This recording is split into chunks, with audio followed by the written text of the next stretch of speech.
او شرمېدلی به په څه شرمېږي او ډمه په څه شرمېږي ډمه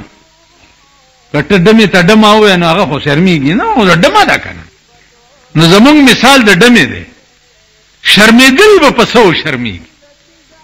او بیا دا دومره ذلیل خلق دی چې کال 12 میاشتې به د حکومت نه خپي او چې په دغه ورځ زمونږ خبره راشي منځ کې وایي وروره حکومت اعلان نه دی کړی نو څنګه روژه ونیسو بیا د مور دویم میړه حکومت شي نو بس خبره دا ده چې ما هغه شپه ووی چې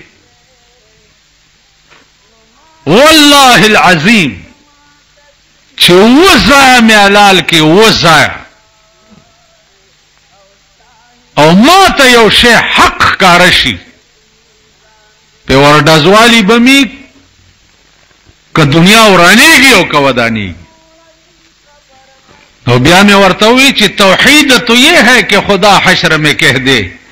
یہ بندہ دو عالم سے خفا میرے لیے ہے کیا ڈر ہے اگر ساری خدائی ہو مخالف کافی ہے اگر ایک خدا میرے لیے یو خدای چې زما مرګري او ټوله خدای می برخلافي ما ته اس پروا نشته عزیزانو په دغه شپه د پیر پشپه باندې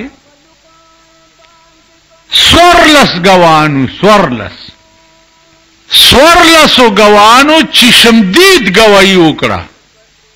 چې مونږ میاشت لیدلې ده سلور پکې د دې سیول کوارټرو اکسیانانو درې دریګیو شپږ د بنو یو د بل ځای سورلس گوان اوس که ایمان در کیوی ایمان او غیرت در کیوی ما د سورلسو گوانو په خوله باندې روجه کړې ده نو روجه کول ډېر لوی کار دی او که د یو سړي ځان ختمېده لوی کار دی تاسو وایي ګونګیان کېږئ ما تاسو ټول هم دغسې یئ لرې کېږئ والله چې په سترګو مې بد لګئ په سترګو یعنی روجه نیول دومره ګران کار نه دی لکه د یو سړي ځان پانسي کړی شي دا ډېر ګران کار دی که تاسو پاکستانیانو کې ایمان وي او غیرت در کې وي نو ما د سورلسو کسانو په خوله باندې روجه کړې ده او ششنجج د دو کسانو په گواہی باندې په سړي د پانسۍ حکم وکړي که نه او پانسی کی کنا زورندی کی کنا مړی کور ته راوړي کنا تاسو خو د ششنجج نامه بیا او د سوالې کې غیرت درکې او ورشي ججای ته ورته دا فیصله دی غلطه کړې ده د دوه کسانو په گواہی دي څنګه سړی مړ کو داسې ورته وایي که نه که تاسو کې ایماني ته خو کچرو ته نږدې ورتېر شه چې سټ به دې د خپو نه مخکې سوځي او خپې به دې د سټ نه مخکې سوځي یو ټکار به یو ستا دا سټ وي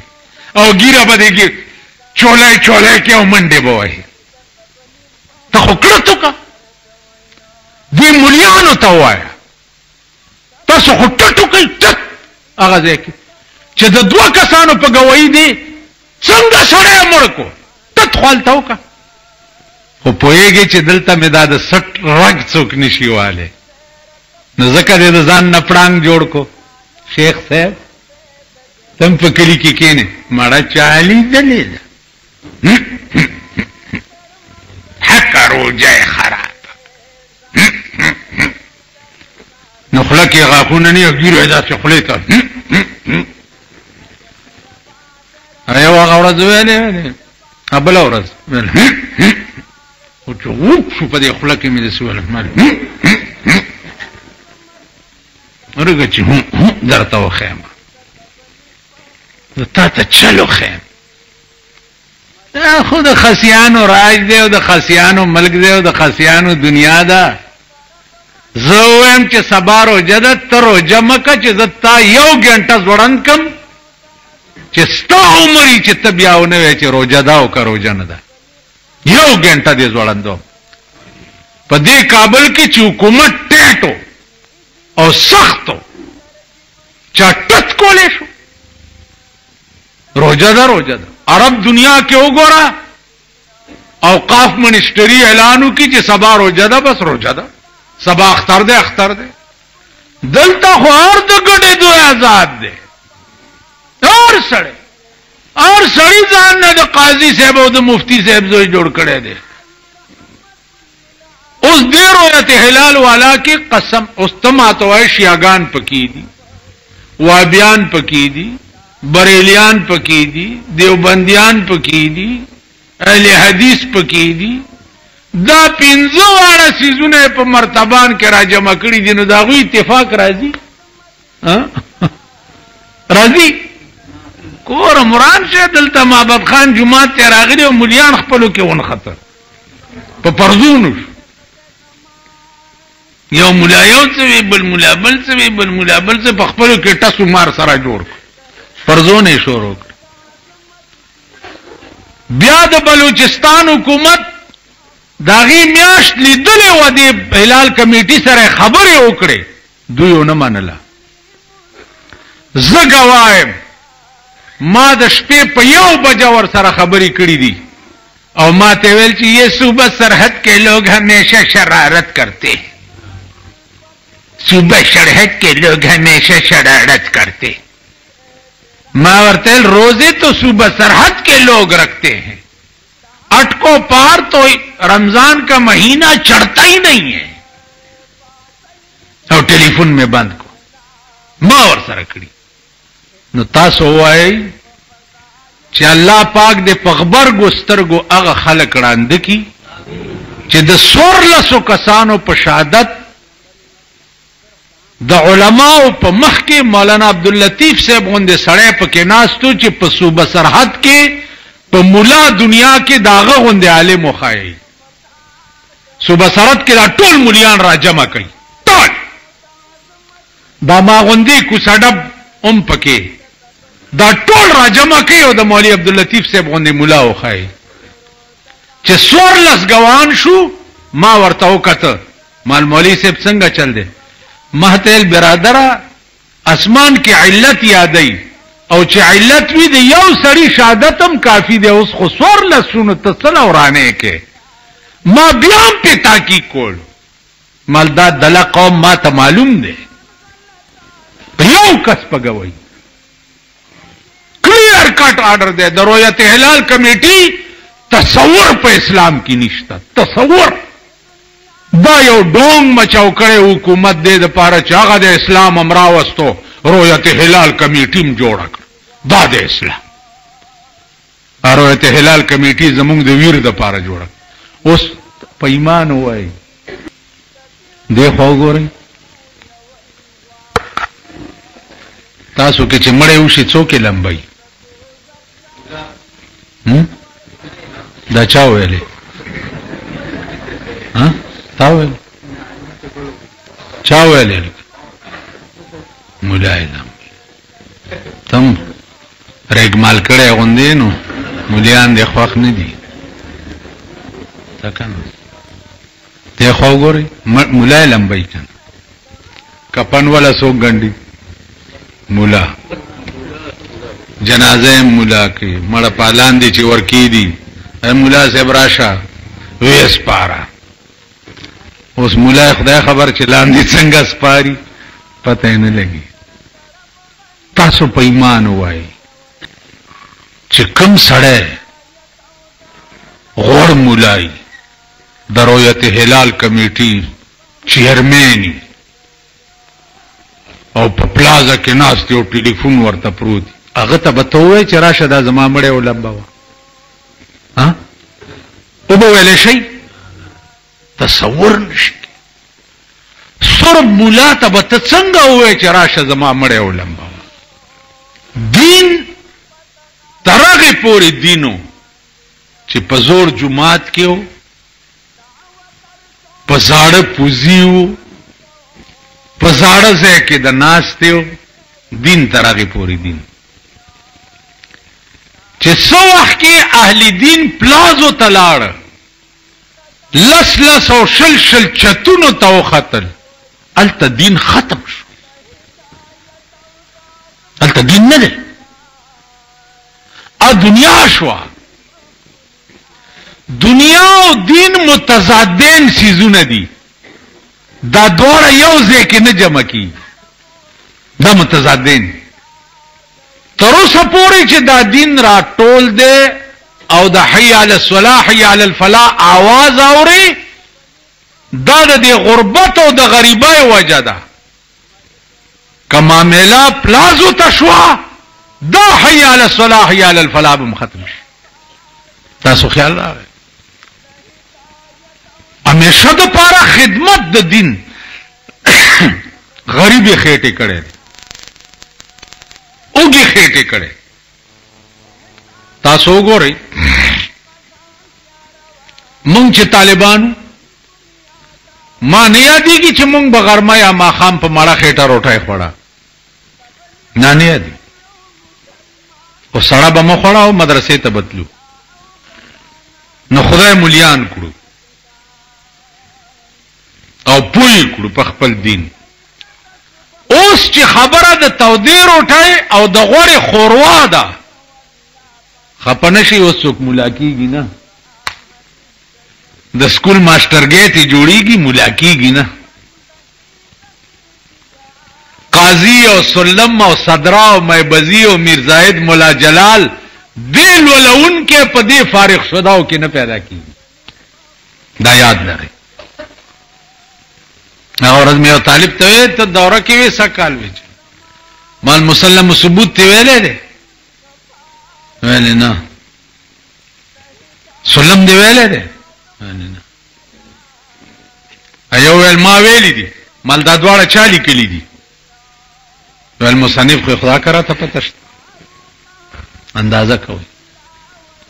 یو کتاب زویم او ما ته دام پته نشته چې دا کتاب والا سوکو زمولا شم اوس ما چې کوم کتابونه ویلي دي زه درته د یو مصنف تاریخ دا سوکو کم ځای پیداو کم ځای لوی شوی کم ځای سبق ویلو کم ځای ته تلو دا ګران کار نو عزیزانو عرض می داو چې علم پاتې شو حکومت مونږ ته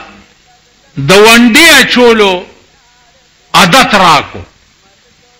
ونډه پیژنې ونډه می خدای چې کوي څنګه خپويږي می خو پیژنې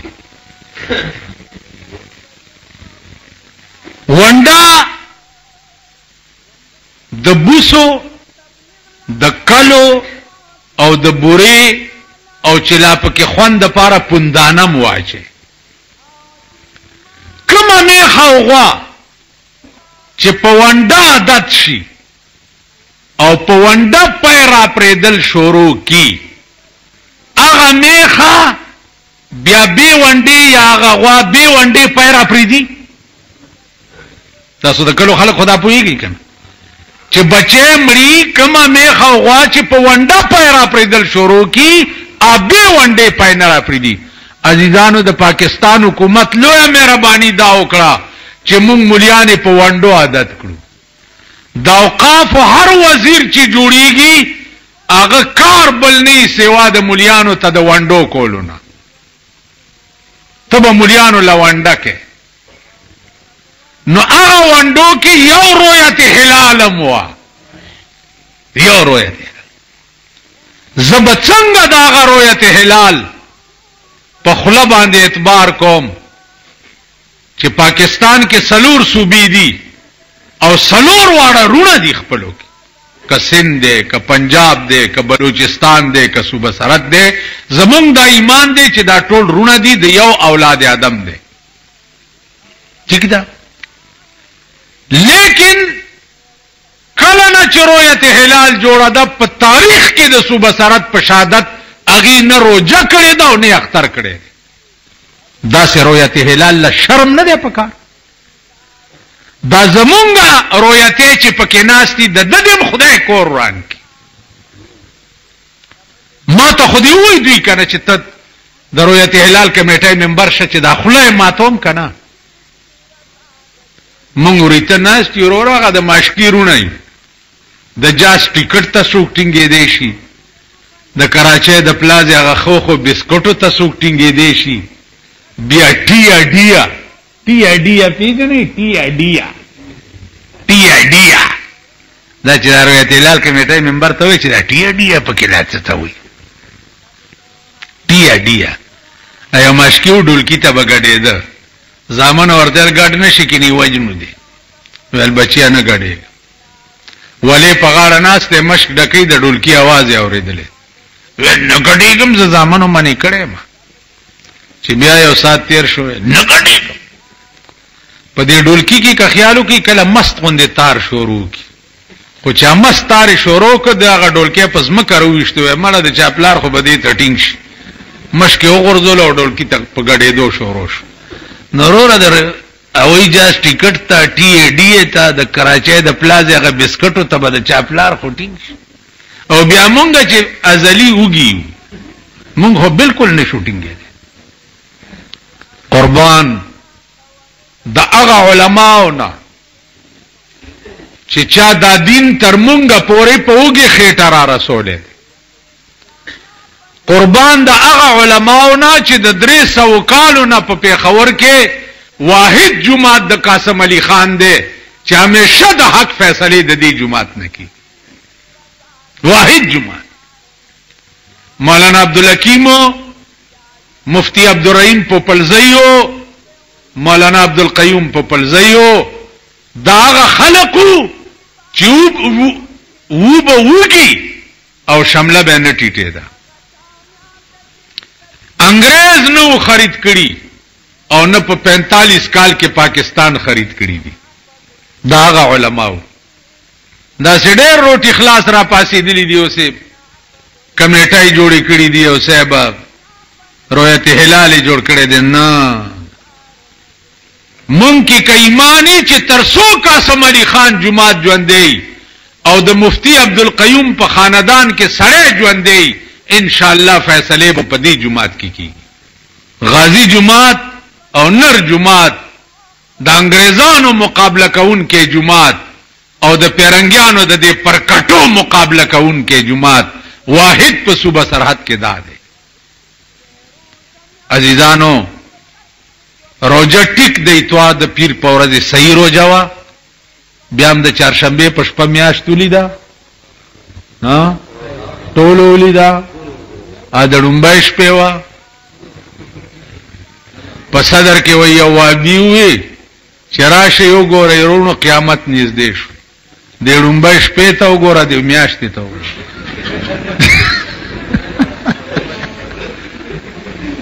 وې د ډومبای شپه د میاشت ته وګوره قیامت شو ویلې غټه ده نو د چهارشنبه په شپه مو مولیدا او سورلس غوانو ماته د پیر په شپه غوي کړي وا نو چا چې د پیر روزه خوړلې ده اب ټیک بیا قضایي وروړي او کدا فتوا چا تر رسیدلې و او بیا روزه نه نیولې د پیر د ورځې هغه به قضایي نه کفاره ورکوي یا به 2 میاشتې روزي نیسي یا به شپېتو مسکینانو له روټۍ ورکوي چاته چې دا شری حکم رسیدلې دی او بیا نه دی منلی عزیزانو بل خبره یو شوشه ده په پاکستان کې عدالتونه دي مجسټریټ سیشن جج های کورټ او سپریم کورټ سپریم کورټ د پاکستان اعلی عدالت ته لوی عدالت چې د پاکستان دی ا سپریم کورټ دی د سپریم کورټ چیف جسټس هغه نورم سر نه خوګم خو په یو کیس کې غوسه شوی دی او دا ویلي دي چې که خدای راولیم زه د خپل فیصله نه بدلو که خدای راولي دا د سپریم کورټ چیف جسټس دا په عدالت کې دا خبره کړې ده اوس دا فیصله اخباراتو په ذریعه ټول پاکستان ته معلومه ده چې دې سړی دا خبره کړې ده او د ټول پاکستان علماو تم پته لګېدلې ده چې دې سړی دا خبره کړې ده. دا سړی زما په وس کې یو خبره ده چې دا سړی دی توبه وباسي. الله هغه ذات نه دی چې ستا دی معمولی عدالت د پاکستان ته برازي، بلکې جج صاحب الله هغه ذات ته چې کروڑونه او اربونه او کروڑها او پدمها تا نه لوی لوی سلاطین او بادشاہان د زمانه به د قیامت په ورځ ځان ته پیش کړي او پوښتنه به کوي. سپریم کورټ جج څه شی دی؟ اخو به د خدای په در کې پتم نه لګي چې چرته شتم کنه.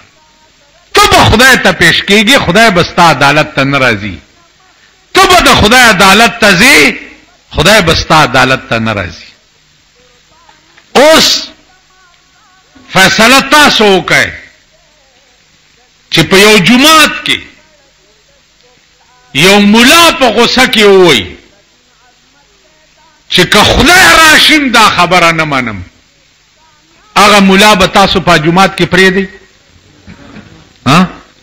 که یو مولا داسې ووایي چې که خدای راشم دا خبره نه منم، هغه مولا د دې قابل دی چې ورپسې مونځ وکړي یا په هغه جماعت کې هغه بیا امامت وکړي؟ او مولا غرق دی. اوس د پاکستان صدر او وزیر اعظم ته دا پکار دی چې دې خبرې د پاسه نواز شریف تبم سبا وزیر اعظم نه مونږ غوندې یو عام سړی به کم خدای چې صدر ایوب زیر و زبر کولی شي، کم خدای چې یحیی خان زیر و زبر کولی شي، کم خدای چې بوټو زیر و زبر کولی شي، هغه خدای کم خدای چې بنظیره زیر و زبر کولی شي، هغه خدای نواز شریف هم زیر و زبر کولی. ٹھیک شو؟ کم خدای چې جناح صاحب زیر زمین کولی شي، هغه خدای غلام اسحاق هم زیر زمین کولی شي. اوس د دې جج متعلق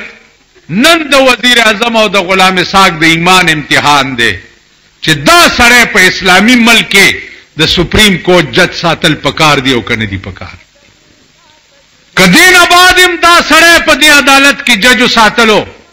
نو په تھرو آؤٹ پاکستان مسلم لیگ دنیا دے تو نالتی